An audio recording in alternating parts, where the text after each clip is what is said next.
আইন হচ্ছে যে আমাদের দেশে যে আইনটা, সে আইন হচ্ছে 30 দিনের মধ্যে অভিযোগপত্র দাখিল করা। এই কাল বিলম্বের প্রথম কারণ হয়েছে যখন ত্বকীকে হত্যা করে সেই সময় আওয়ামী লীগ সরকার ক্ষমতায় ছিল, প্রথম দিকে বিলম্বিত হয়েছে।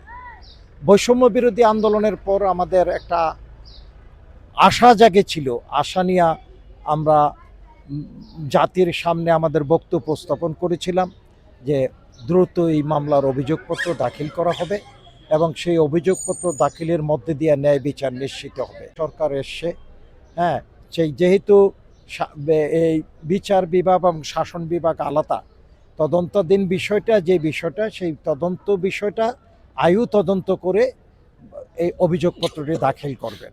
সে আয়ু এখনও তদন্তপত্রটি, এই অভিযোগপত্রটি দাখিল করতে পারেন নাই এবং সেই জন্যই বিজ্ঞ ম্যাজিস্ট্রেট 173-এর বি ধারা মতে 30 দিনের মধ্যে অভিযোগপত্রটি দাখিল করার জন্য নির্দেশ দিচ্ছে।